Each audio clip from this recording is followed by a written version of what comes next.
Hello, I'm Linda Elder. This is February the 9th, 2022.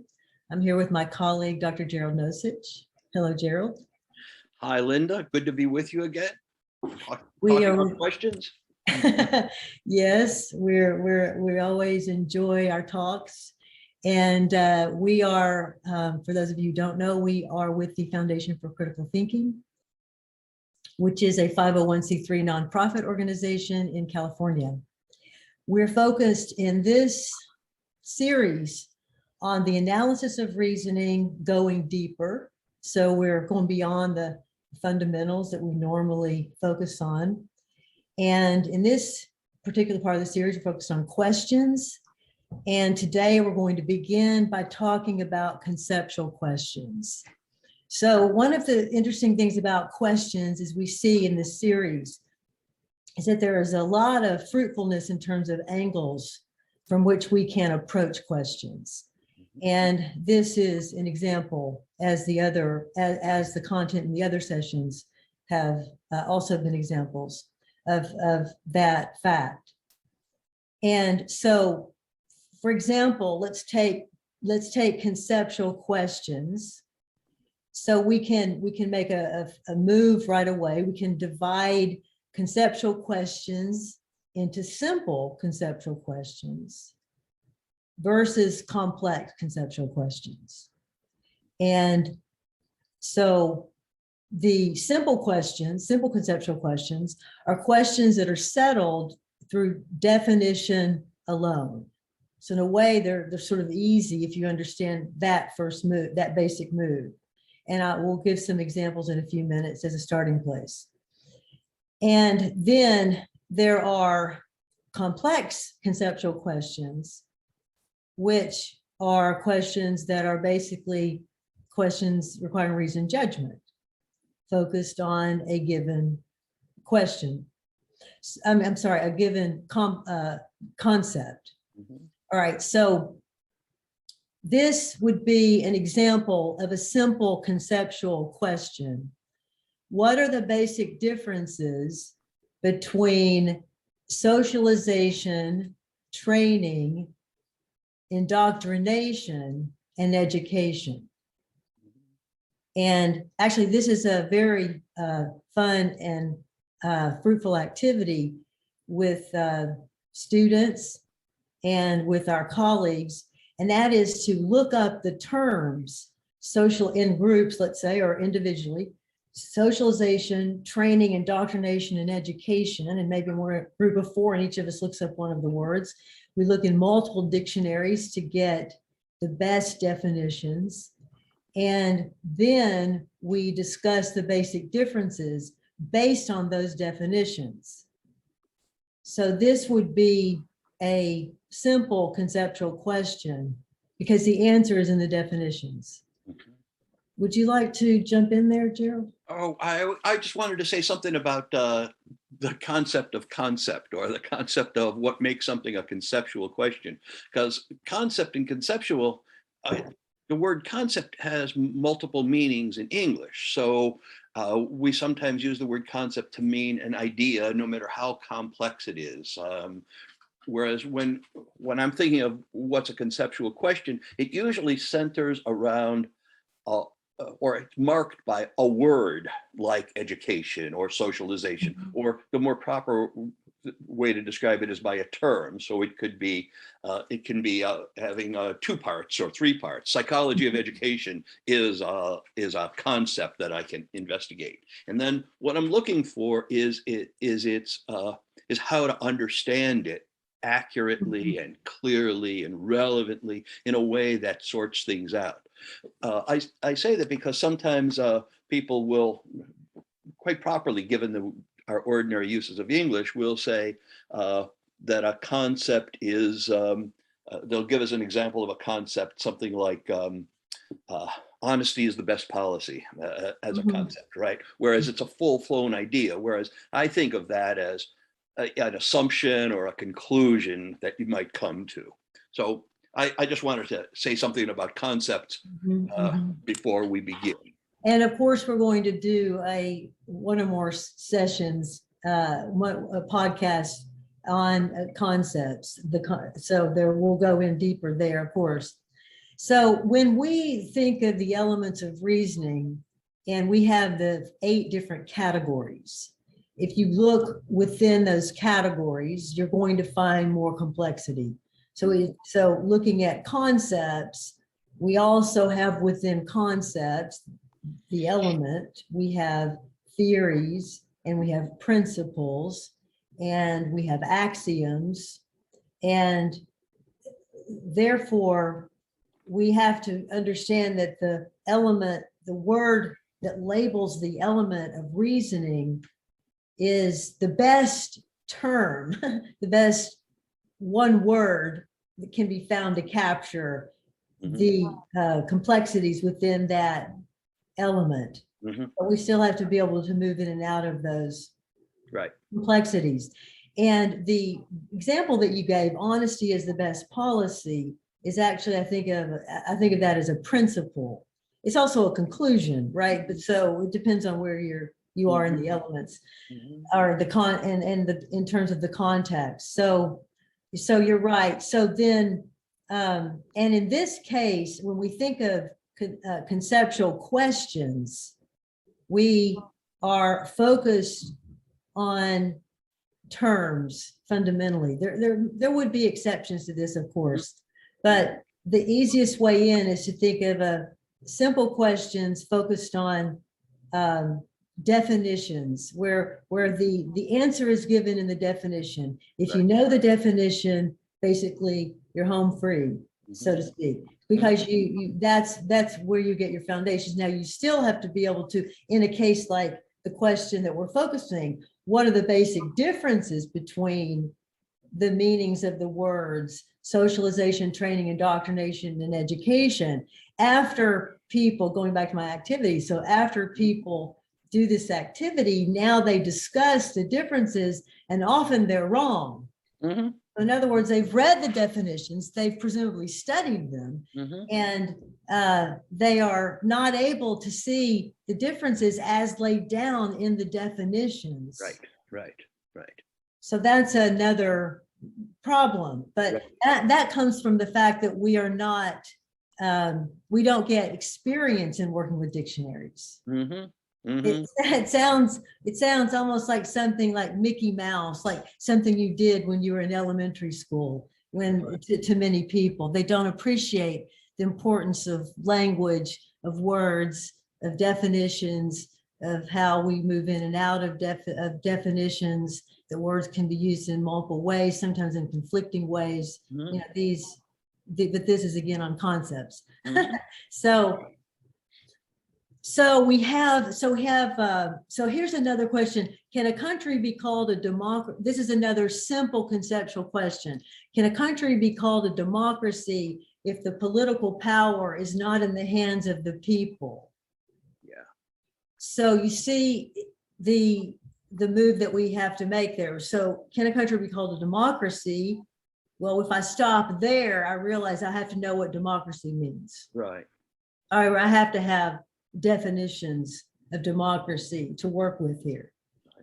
And then once I have that, I can go on. If the political power is not in the hands of the people, well, the political power being in the hands of the people is fundamental to democracy. So that, again, that's sort of an easy question once you get the definition. Yeah, but figuring out what the people is, or in the hands of the people, is considerably more complex.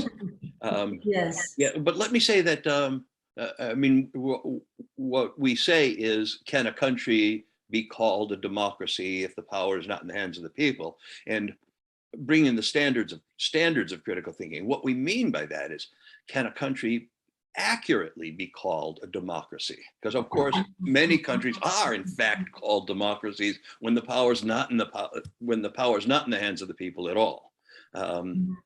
Yes, that's a very good move. So an improvement on the question would be, can a country properly be called a democracy, or be called a democracy so-called, if so we can. Can you love a person and not care about his or her welfare and interests? Yeah. So there are certain fundamental elements to love. Mhm. And some people will say, well, every love relationship is different.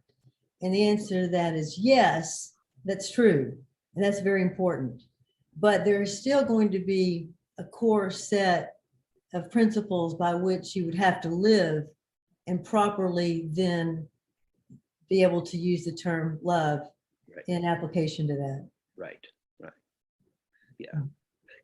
Otherwise, people couldn't say at the time, say when they're getting divorced, you don't love me. I mean, if anything counts, if anything you think of counts as love, then you'd never be able to say accurately that you don't love me. And of course, we can say that. I say that because many of my students who are often, most of the time, very young, will say, love is whatever you take it to be. Right, exactly. Yes, yeah. Yeah, and people will, this is very important because people will, in a relationship, let's say an intimate relationship, one of the parties, let's say, is being manipulative and acting in bad faith Mm-hmm. and not caring for the welfare of the other person, Mm-hmm. but acting like they are. Mm-hmm. And I won't say he or she, so I'll just turn to they. So Mm-hmm. they're acting a part and they're not sincere and they are basically selfish.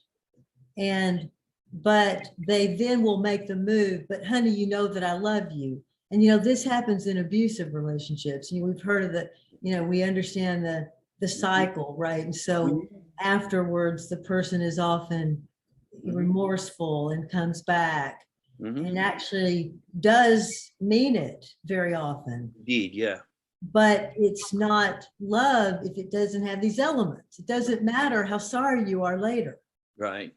Yeah. That's the fact that people say that and they're sincere about it. They actually mean what they're saying, and the recipient perceives that is one of the things that makes it so deceptive.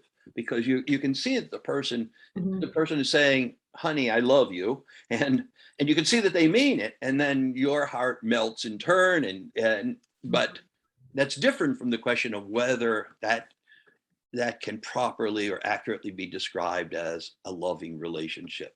Very different things. Not very different. They're startlingly different, but they have some relationship in there. Well, the ego wants to believe it. Mm-hmm. And the ego, I mean, and the person is, that has been abusive is not all bad. Maybe only when they drink. That's part of the problem. It can be very complicated. Mm-hmm. And the person who is being abused could actually, and often does love the other person that's being abusive. Mm-hmm. So, but you see, this is very important because we manipulate one another as humans with the words that we use. And this is a perfect example of that. It's happening every day. Mm-hmm. And that's, but honey, I love you. Mm-hmm. And well, if you love me, you don't really even need to say it. I mean, it's nice to hear it, but I will know it if you love me, and I will know it if you don't. Mm-hmm. So and I think people need to understand the power in words. And if they understand these basic moves that we're making, that wait a minute, if you love me, then wouldn't there be a minimum things that you would do for me? Like, wouldn't that follow? Let me get the dictionary out here. What is now love is one of those where it's hard to find a good dictionary definition for love because it's so complex. But we have the work of Eric Fromm, The Art of Loving. So that book goes a very long way in helping us understand the concept of love. So if a government wages war on a civilian population, is it guilty of terrorism? Oh, right, yeah. There's some very nice manipulative language that countries engage in that sort of tries to and officially defines terrorism as an act by a non-governmental agent. So that you just stick that in, and that it's intended to get you off the hook of doing the very same activity the terrorists were engaged in doing. Mhm. Yeah, this is interesting, and this leads me to thinking about the concept of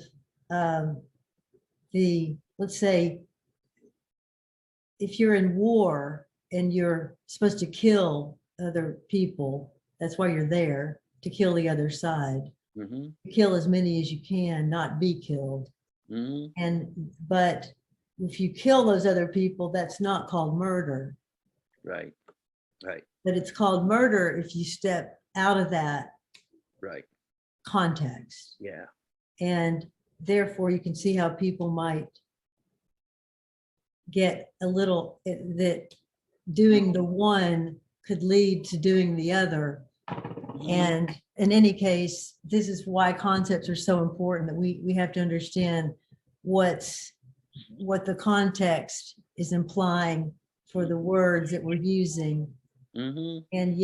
And still we have to keep our footing with concepts.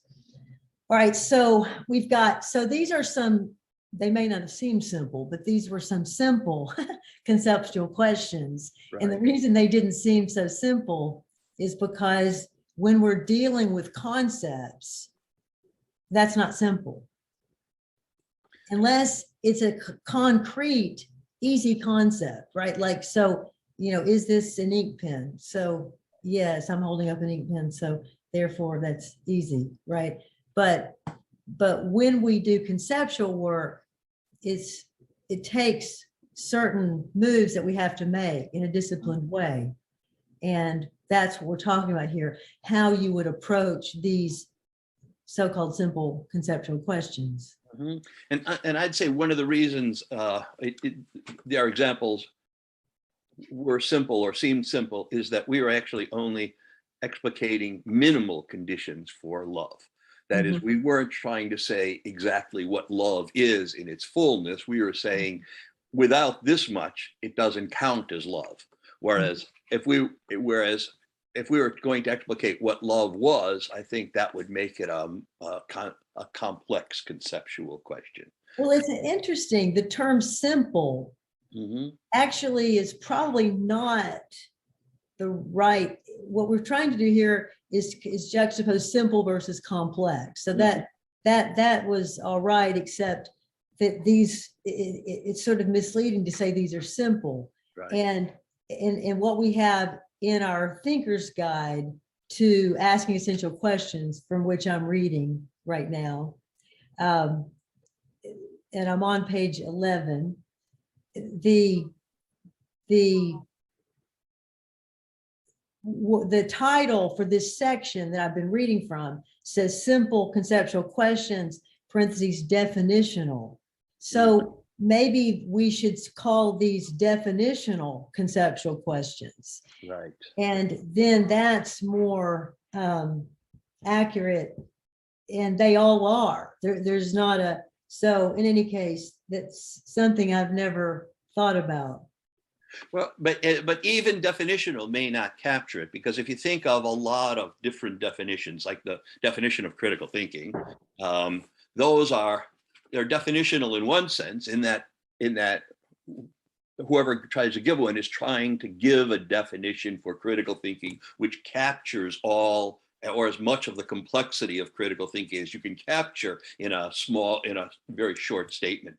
So it's definitional, but it's also complex. It's and I come from a philosophy background where many of the philosophical questions that endure through the ages have that kind of complexity to them. And even though the quest is to define justice or define morality or define ethics, right? Yeah, I'm really, yes, I'm really thinking about this, and because actually a simple conceptual question would be something like, define a lamp. Just where you just ask for a definition of a concrete object. I mean, that you could think of something that could be, right, is actually simple by the way that you're describing the question. But all of these were actually complex, but settled through definition. Yeah. And the others are going to not be settled by definition alone. So let's turn to some of these.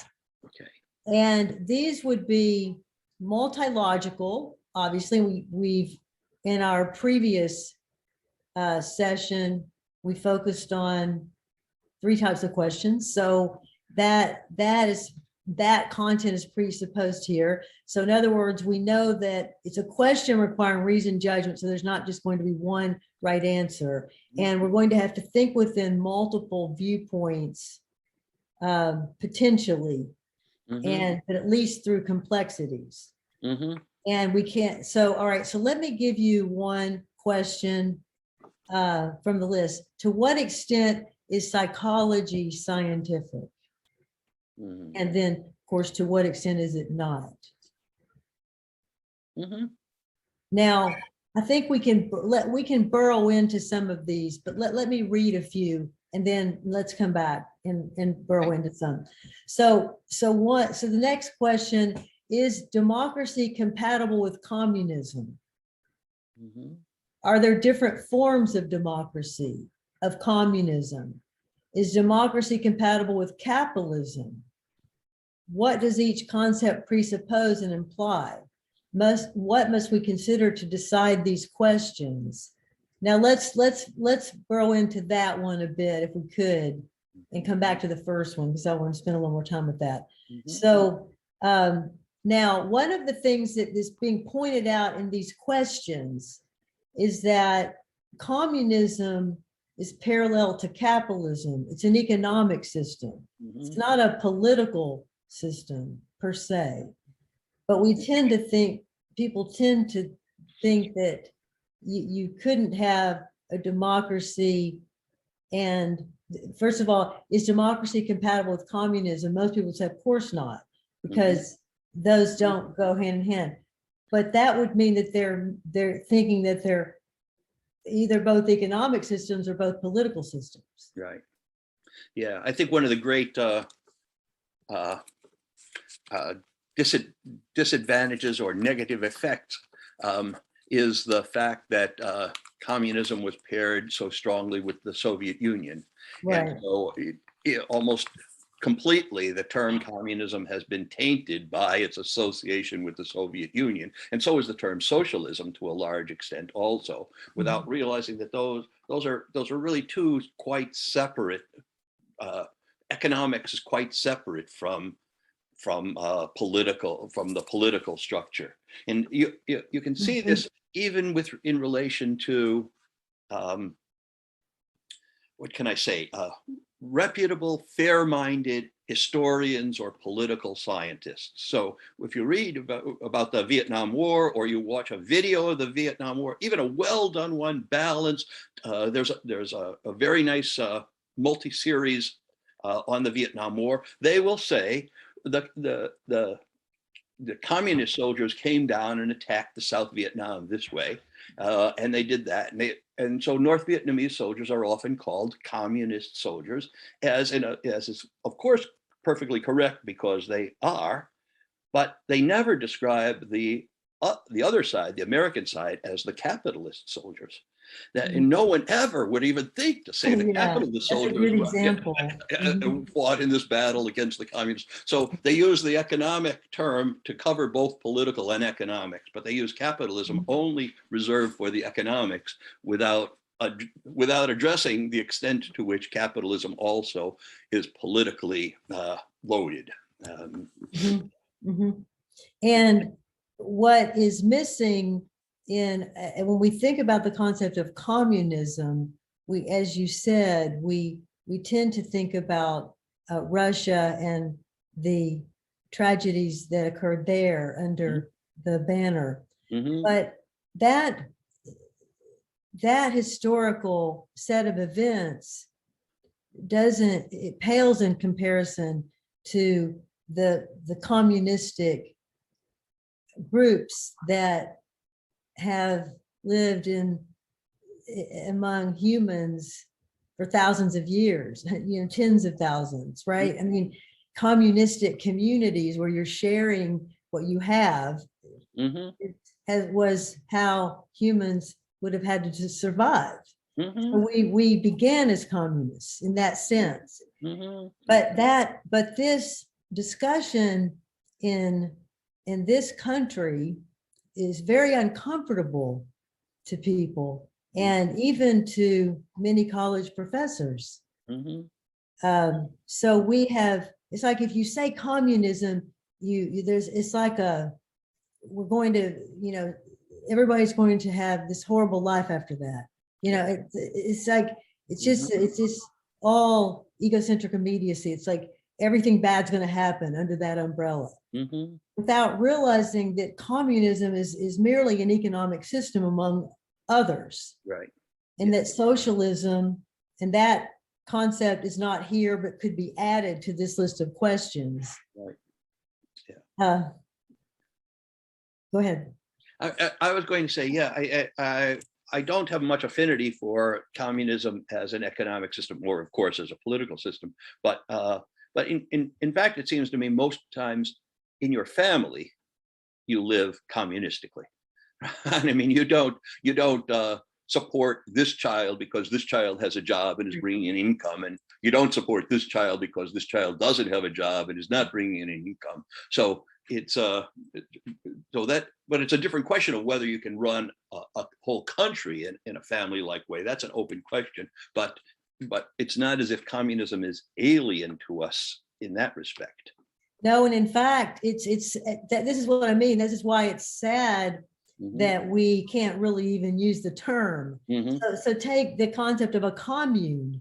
The concept of a commune, as in communal living, has been tried, is being tried, has, it resurfaces as a kind of revolutionary concept from time to time, right? So we have utopian communities that will emerge, and then they usually, if not always, fail. But and in fact, I think that this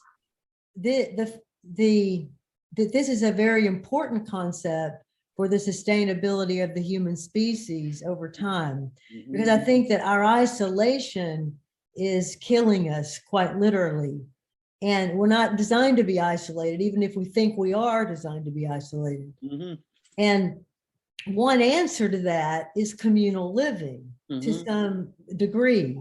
And that has to be worked out. But, family farms, you could think of all kinds of possibilities here.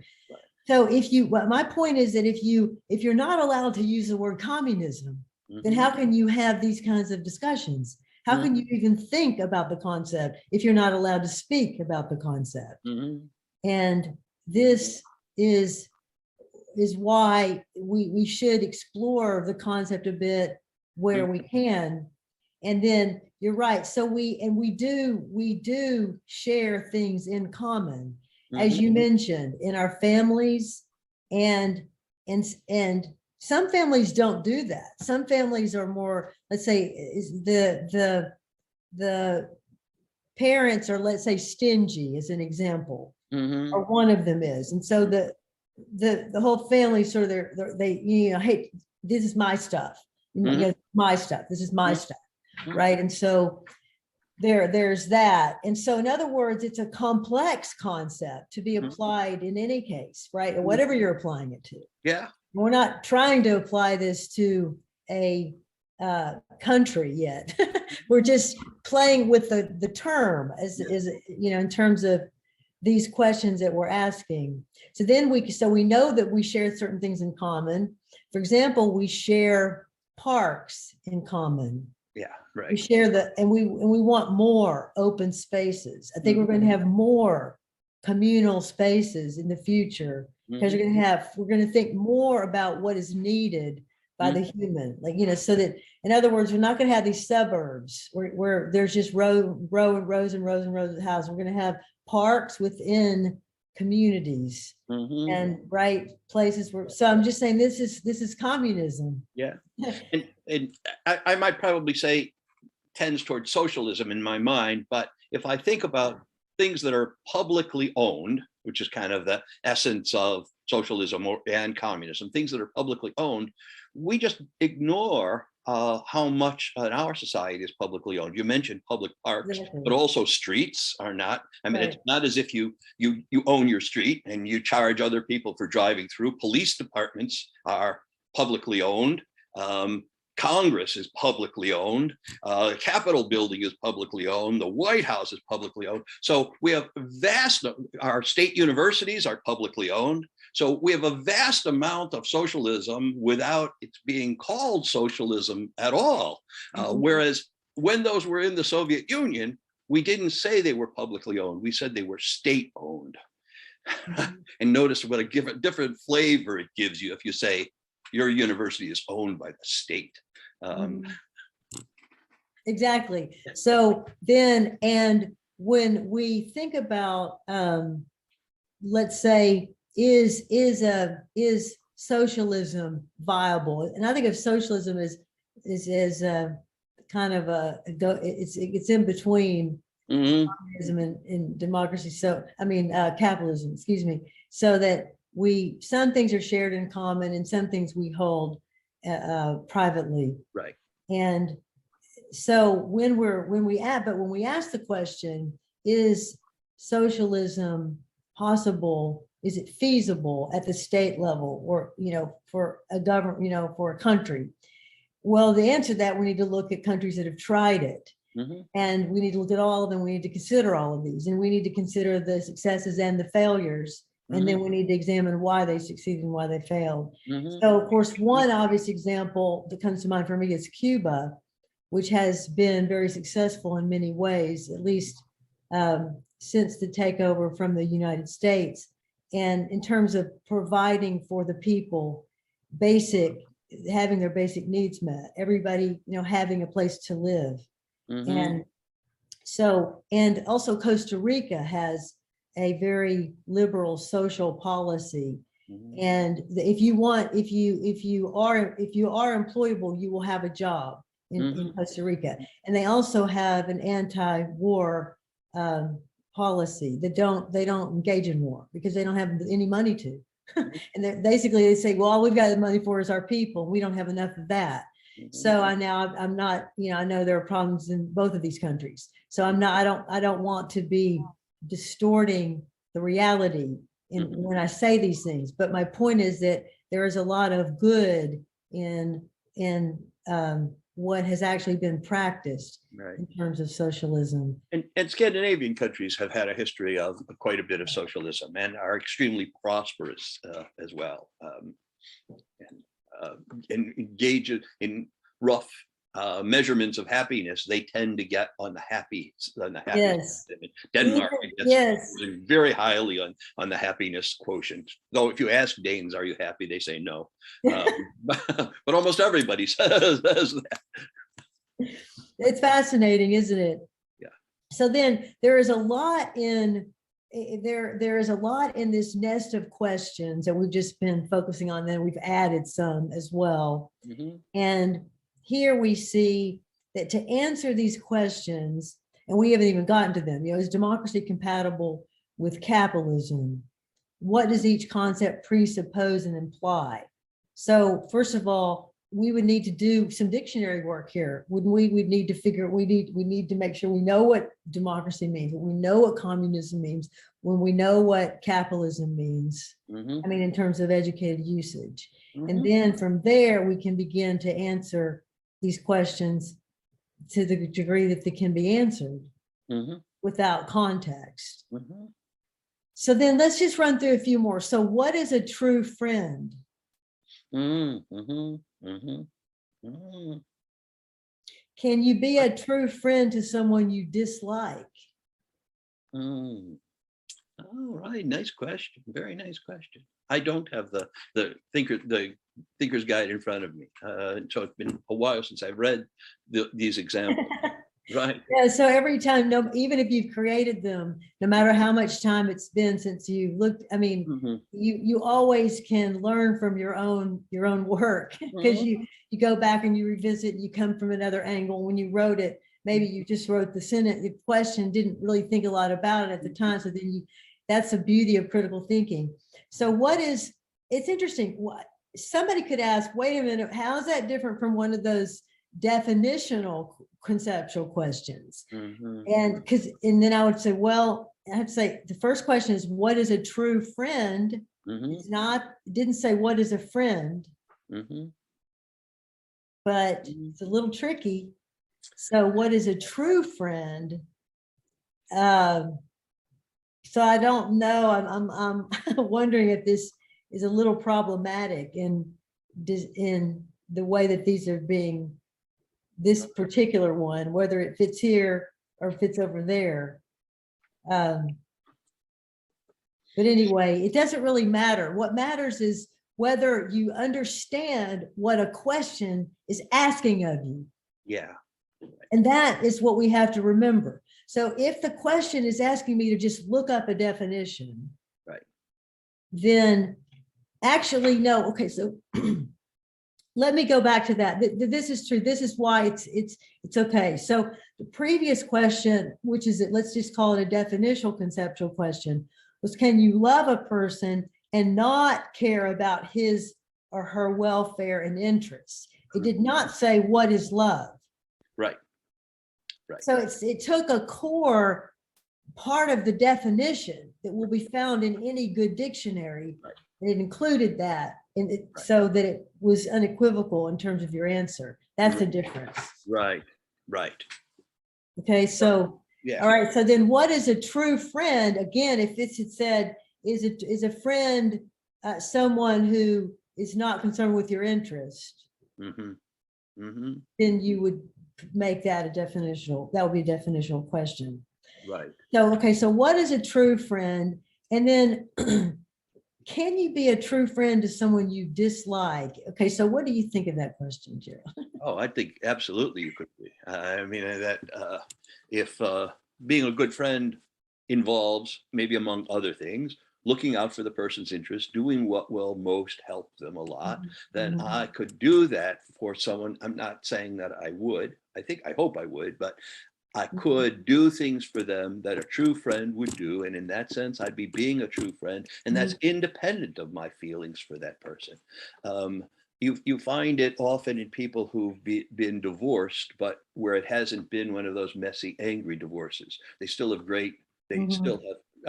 they can still act as good friends toward their former spouse, even though they might dislike them in many ways. So, yeah. So, and you could say, so those are good examples. So then you could also ask, could you be a true friend to someone that you don't even know?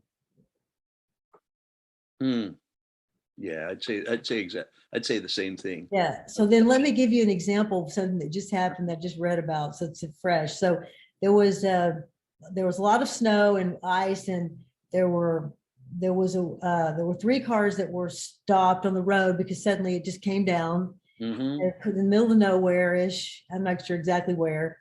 And somehow the woman in one of the cars was able to FaceTime and figure out, and somehow this 80-year-old man who lived in the neighborhood was alerted to this fact that these people were, like, I don't know, they were half a mile away or 1/4 of a mile away, some distance. It was not in miles, so I didn't make the calculation. But so when he found out, he got on his gear and he walked and he found the car where the woman was, and there were 2 other cars, and he led them to his house, and he had them spend the night and fed them and all of this. And when people tried to say, oh, you're such a hero, and he said, no, I mean, anybody would do it. And you're probably not correct in that, but some people would do it anyhow. But yeah, but that's actually a thing many heroic people say. Yeah. They say, oh no, anyone would do this. And an even broader example is someone like Nelson Mandela. I think you could describe him as a good friend to South Africans, South Africans in general. Maybe not to every South African, depending on what they've done in the past, but a good friend to many people whom he didn't know at all, who had never met him. They weren't in any physical or communication contact at all. So he seems to fit the idea of a true And friend. this brings in the whole class of, let's say, martyrs, Right. people willing, right, to sacrifice their lives Mhm, for other people. mhm. So there are lots of examples of those, right? I mean, there's Gandhi, there's Martin Luther King, there's Malcolm X, Yeah. and I was there were, I was just thinking about the small group of people that were trying to assassinate Hitler that were in his Right. immediate, right, that were able to get to him, Yeah. and they were willing to die. They Right. knew what they were sacrificing. Well, And that brings up another conundrum-like question, and that is, could you be a true friend to someone you were trying to assassinate? mhm, You could assassinate someone as yeah, part of being a true friend to others, clearly. But right. uh, So you're putting that person yeah. out of its misery because it's That's right. causing so many other people misery. I don't know if that's a stretch. Yeah. So but these are a lot of fun, you see, because it forces, these questions force you to think beyond the way that you normally do about, let's say that in this case, the concept of friend. Mhm. And then here's one: what is the difference between love, friendship, and mere emotional attachment? Mm. Mhm. So now that's bringing up, to answer that question, then we have to be able to give love a different definition from friendship. Right. Right. And that would be it would be difficult and time consuming to try to tease out the subtle differences because they do seem quite distinct as concepts. But off the top of my head, I'm not going to be able to say, I wouldn't be able to say what fits in one versus what fits into the other. Well, there are many people that would say, let's say people who never had a deep, intimate relationship, love relationship, but they have had deep friendships and they have told those people that they love them. Right. Right.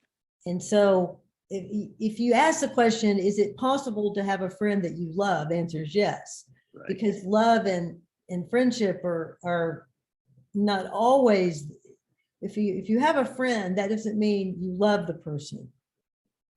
But many people who have friends would say that they do love those people. Right. Right. And we'd also have to be wary of thinking of love as somehow being connected to certain kinds of intimate relationships. I mean, there's love between parents and children. There's love between siblings and with one another. There are a great number of varieties of love. Yes. And some of those make characteristic differences in the concept. And those distinctions are brought out by Eric Fromm in his book, The Art of Loving. So he does a good job of going through the different main types of love. Well, let me bring up one that one of my main interests is teaching and learning, and we'll often say in the context of this that questions are essential for learning, and so it's part of why we put so much emphasis on the element of questioning, and but the concept of learning is a kind of tricky one. That's because so for instance, I could say, using the way I might ordinarily talk, when I was in elementary school, I learned the Gettysburg Address. 7 years ago, our fathers brought forth upon this continent a new nation. Da da da da da. Now, a question is, did I learn the Gettysburg Address? Certainly, I learned the words to it. So when I say questions are essential to learning, what I really mean is something like questions are essential to understanding.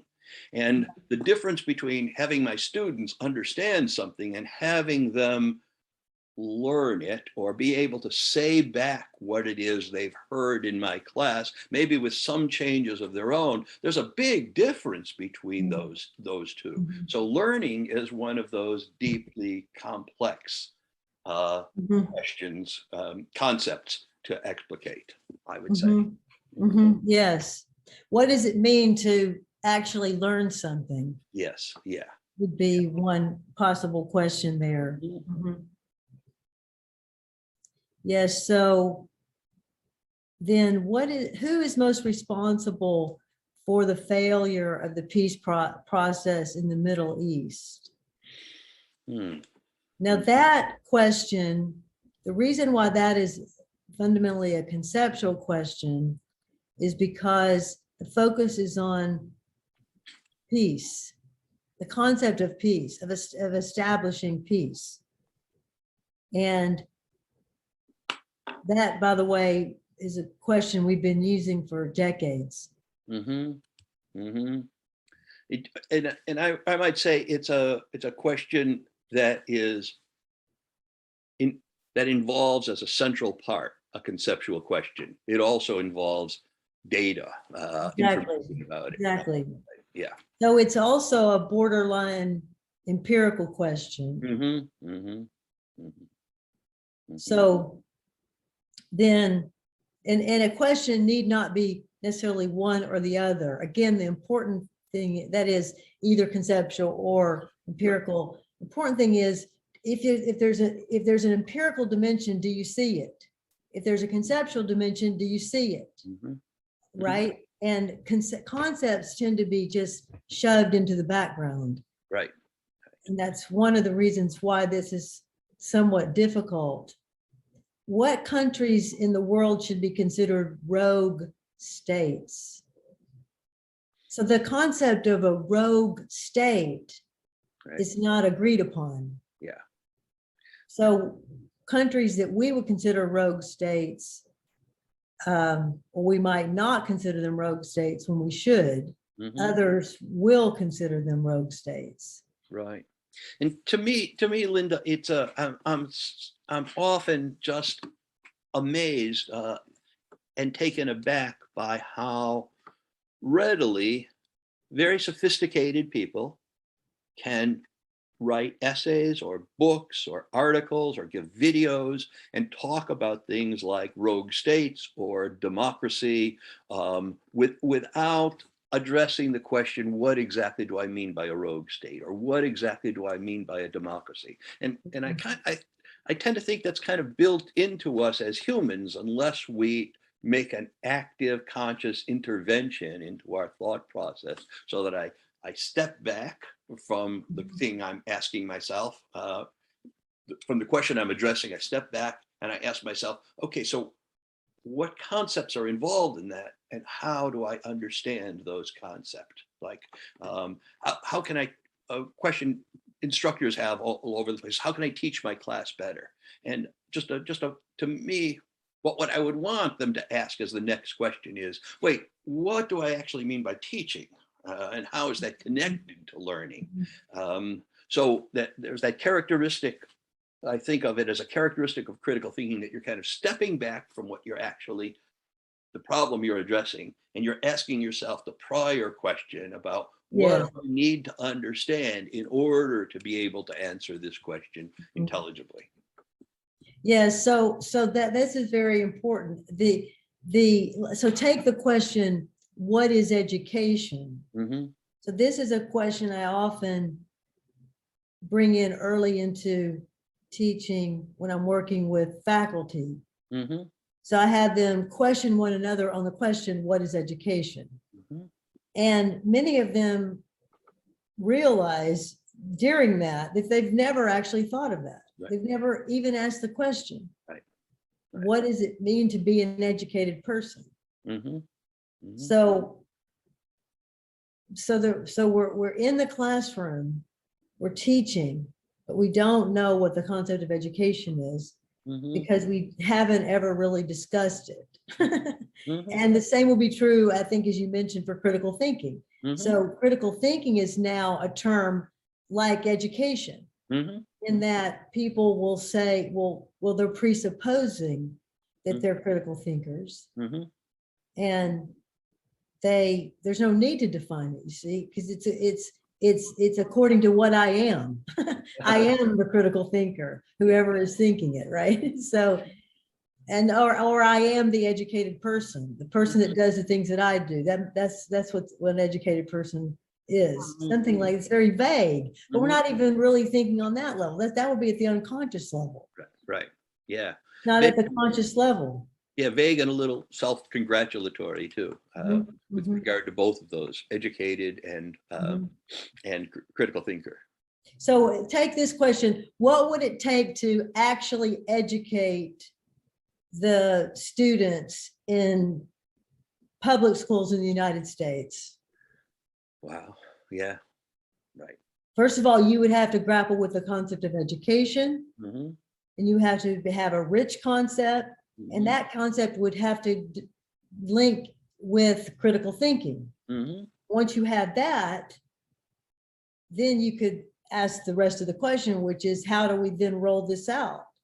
How do we actually bring it to the people? So, all right. So now let's just do one other thing having to do with conceptual questions. Let's go back to the first one, which was, to what extent is psychology scientific? I've been waiting for that one.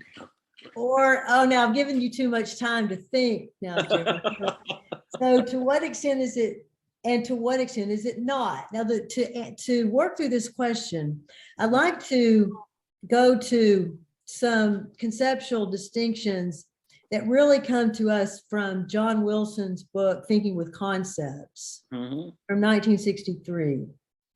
And this, we used his distinctions as a guide for this section, but we have slightly modified his ideas. So if you're looking at the Thinker's Guide that I'm looking at, then you'll know this. So this is very helpful, I think. So Wilson says that when we are analyzing complex questions, it's helpful to focus from a few different angles. One is on model cases. So let me just give you the categories first. So focusing on model cases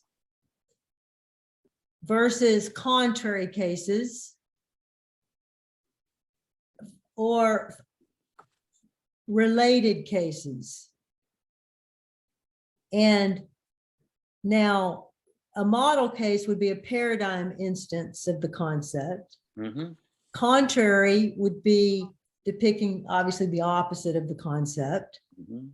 Related cases would be concepts and cases that function in relationship with the concept we're exploring, are similar to our concept, or importantly connected to it.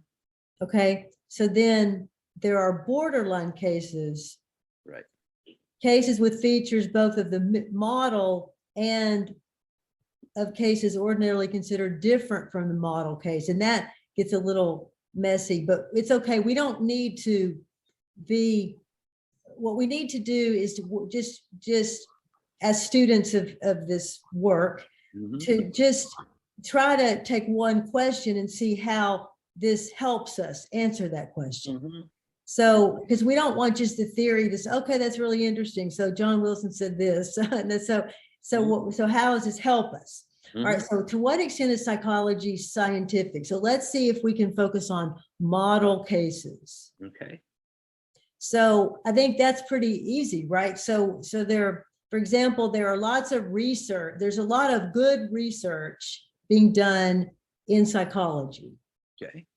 And all of those would be cases of, let's say, when they're using this scientific approach, and they're using it appropriately, obviously for humans, then we could say those are examples of scientific processes. Or actually, you could put that under a borderline case, possibly, only because you could say, a person could say this, look, you can't actually do research on humans in the same way that you can on other animals.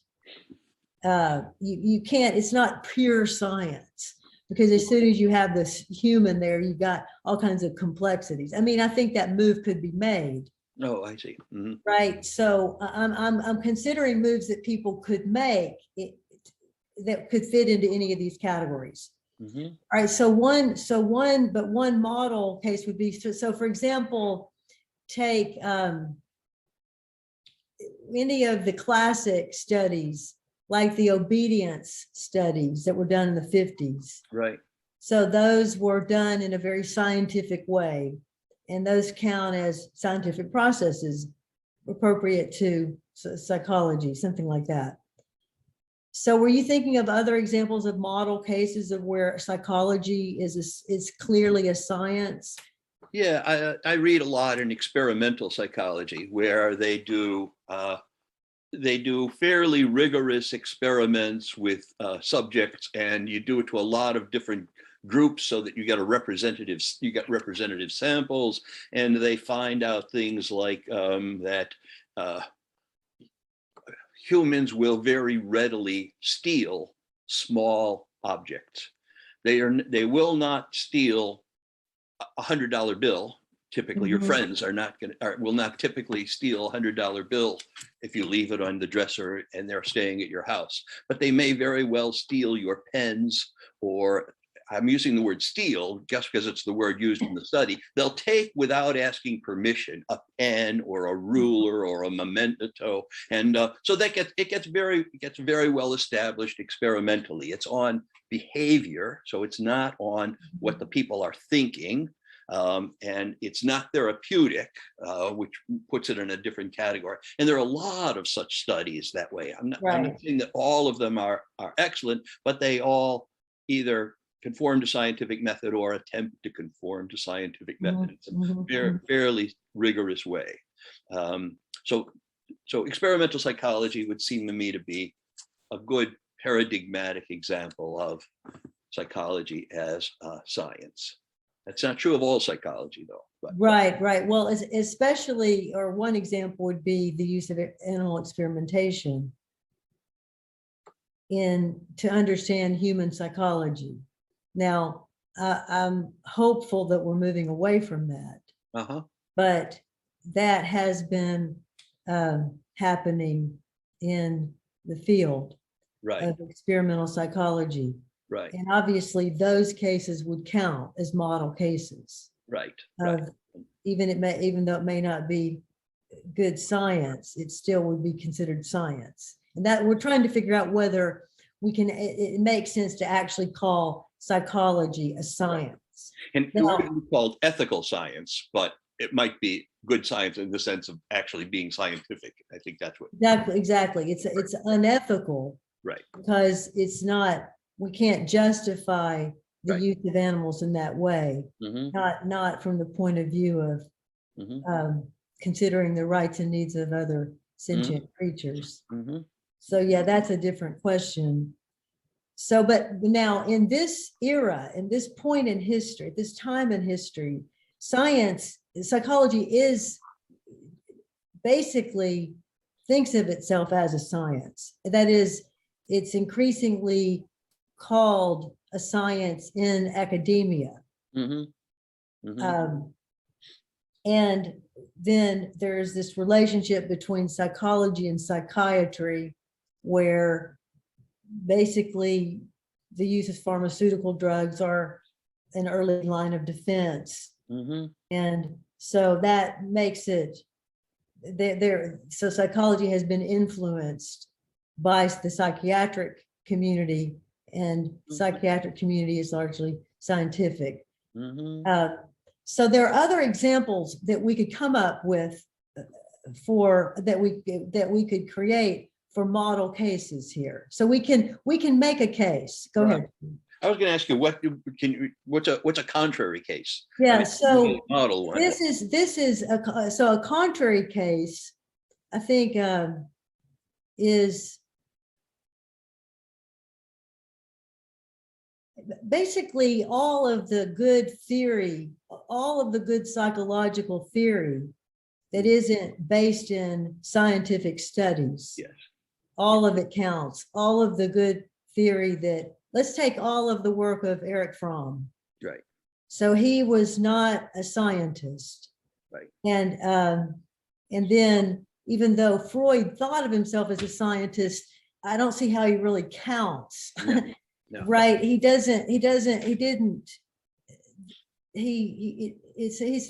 work is not a paradigm case of scientific Right. processes. Mhm. So Freudian work is also in the area of, I think, contrary cases, I agree. Yeah. right? So then, but just because it's not scientific does not mean it's not empirical. Right.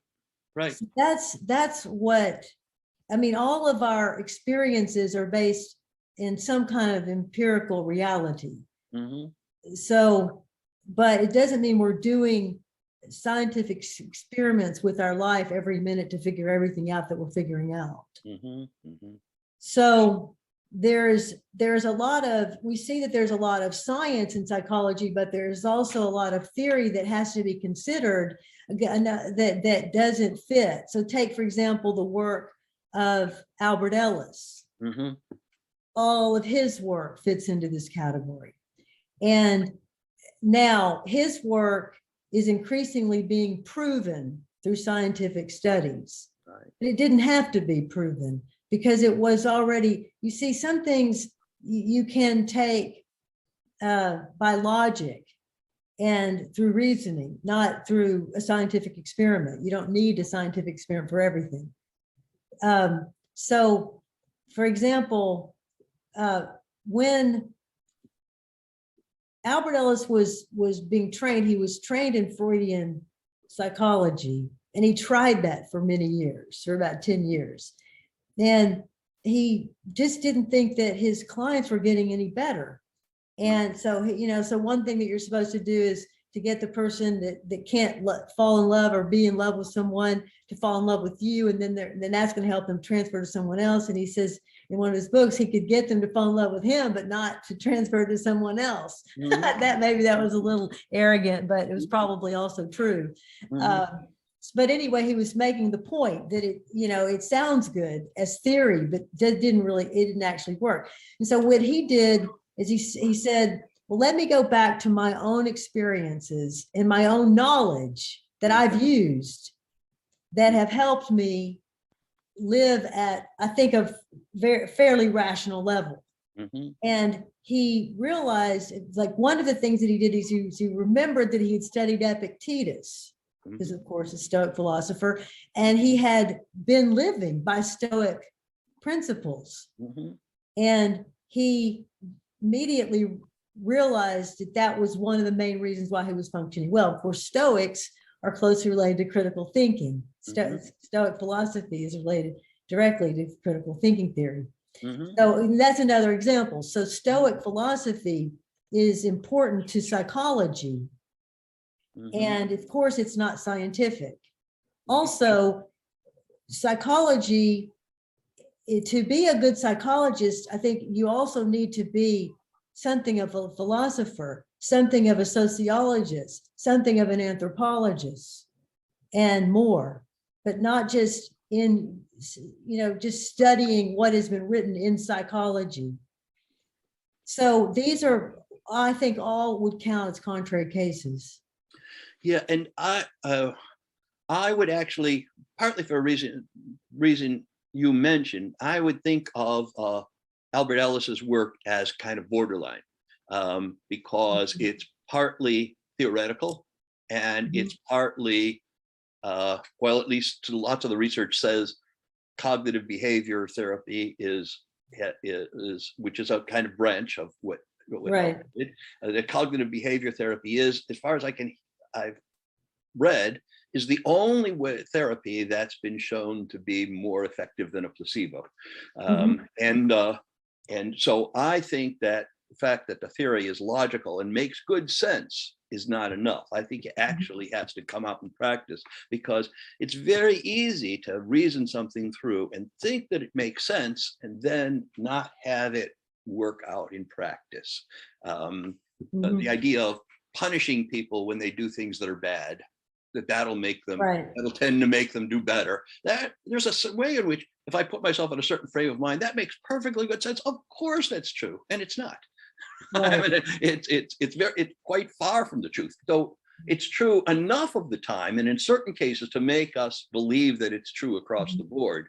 So I think that that Ellis's work is gotten a great deal of quite justified stature because of the way it's working out empirically, Well, experimentally. I think that's interesting, because when I was explaining Albert Ellis, when I was talking about him, I was thinking about him when he was first writing and developing his theory. Mm-hmm. And Right. that theory that he was writing early on is the same theory that he developed later. In other words, it was Right.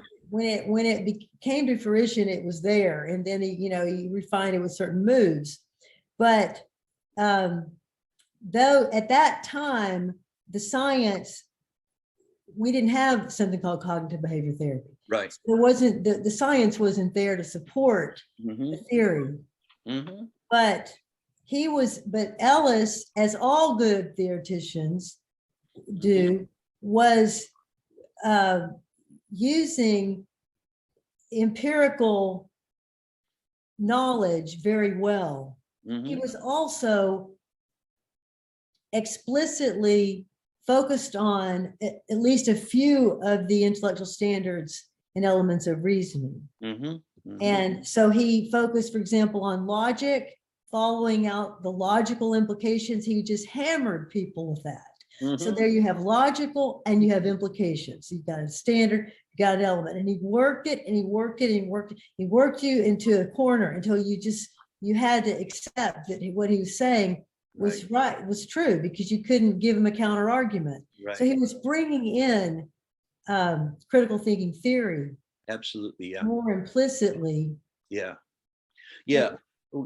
I'd say one of the difficulties of I don't want to say confirming a theory like Ellis's or like Freud's or like Erich Fromm's is the personality and the characteristics of that theoretician.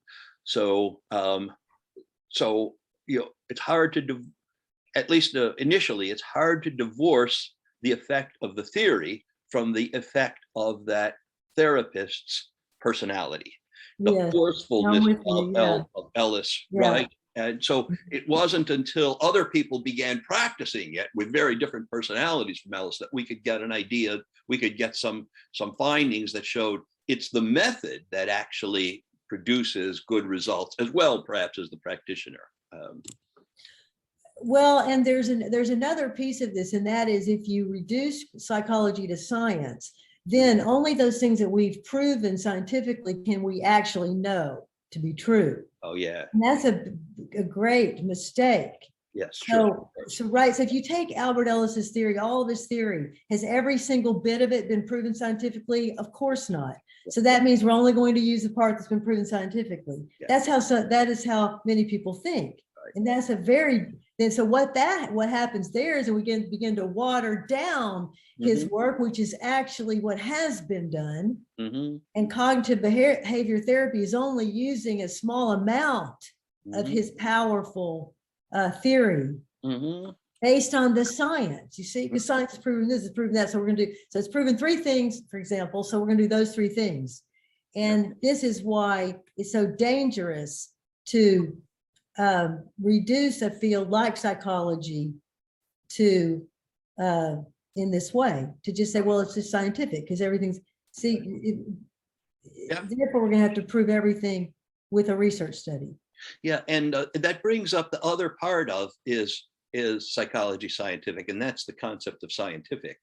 I mean, one of the problems is that when people think of science, their paradigm is physics. And one of the things about physics is that it's extraordinarily simple. I don't mean easy, but I mean simple. There are only these few variables. There's energy, mass, and force, and most everything is a function of just those three variables.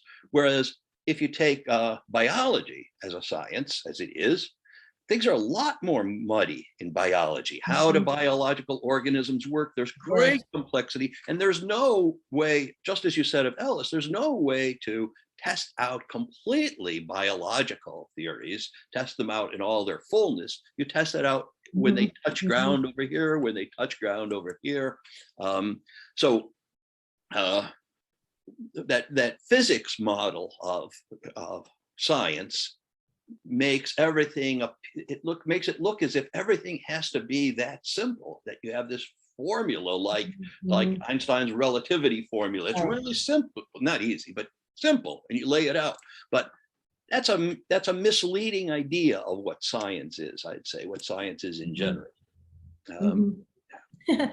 Yeah, that's a good example. And then, so if we move, so let's move to related cases. And oh, I've actually given this away, I think already, because I said a good psychologist should also know mhm, something of philosophy, sociology, anthropology. So mhm, you see, there are some related mhm. uh, fields, Right, related right, fields.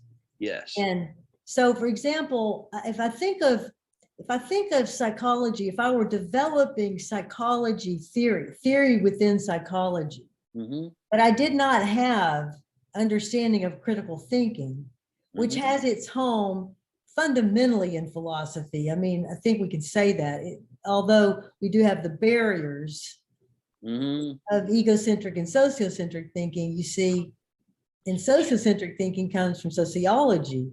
mhm, So we mhm. need to, so I think these are examples of related fields. Well, I think that I would take a different tack on it. Remember, my background is in philosophy, and I would certainly say that philosophy thinks critical thinking. The field of philosophy thinks critical thinking is grounded in philosophy, but I Mhm. think critical thinking is grounded in all fields Mhm. almost equally.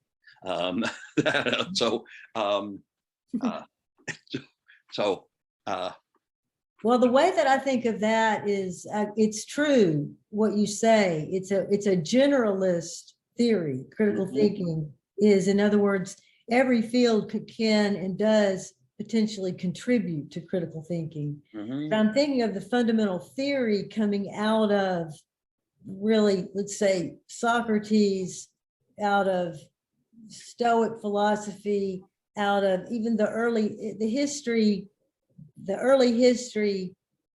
from in the 70s and 80s that you participated in. mhm, It's mhm. emerged out of, it was maybe because critical thinking was couched within philosophy to teach it to students. And so Right. that's why I think of it. But you're right. So from philosophy, to some degree, we get um, some of the elements of reasoning, and we get some of the intellectual standards. Mhm. And Yeah. we probably, well, if you consider Bertrand Russell a philosopher, then we get some virtues through his thinking and Right. others. So it's complicated. Yeah. And I would say, I don't want to say this too strongly because I'm not that sure of it, but I would say that with the exception of Socrates, the emergence of critical thinking from philosophy is largely historical accident.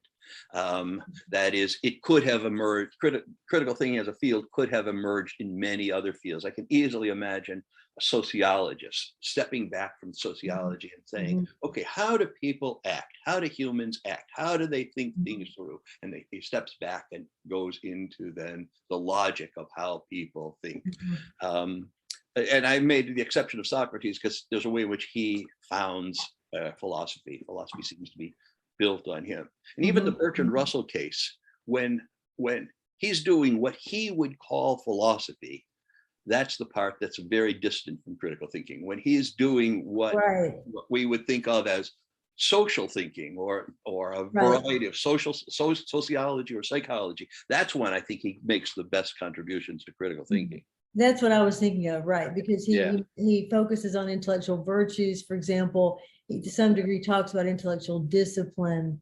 right. Um, yeah, so then we started with the question here: to what extent is psychology scientific? We gave a few model cases, paradigm cases, where we could say, well, it's scientific in these ways. Hmm.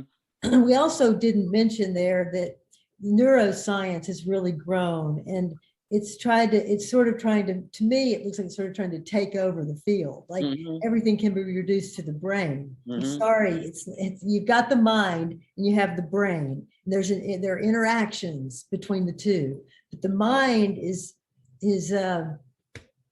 it's not a concrete thing. And so it's going to be very complicated. And finding these Skinner connections is not easy. And they've already figured out that it's not that easy. But in any case, we can't. So what I want to sort of wrap this up, I want to say that to me, it is very clear that psychology is not a science, and it has scientific dimensions, but it's much broader than that. And we've given some model cases, we've given some contrary cases, and I think we gave related fields, if that counts. And we talked a little bit about borderline cases with the Albert Ellis example, which you mentioned, Gerald. And I guess in closing on that, I'd like to say, I'd like for people to see what Gerald and I just did. I mean, we didn't rehearse this. We're not, so we're just exploring these ideas and sort of figuring it out as we go. And there's a beauty in that. There's a messiness in that. And you know that if you were actually going to write a paper on this, you'd have to go back and do some more homework. But you've got a good starting place. And then if you're talking to someone, as I am with Gerald, who's got so much knowledge and depth of understanding, it's always a delight. Yeah, it's a great pleasure talking with you about this. Talking about critical thinking is just is always wonderful. Especially with you. I mean, this just becomes very rich for me. So Gerald, I think that we should wrap it up. Then we focused on conceptual questions, and we just got started. So we should so everyone should be aware of the complexities in conceptual questions.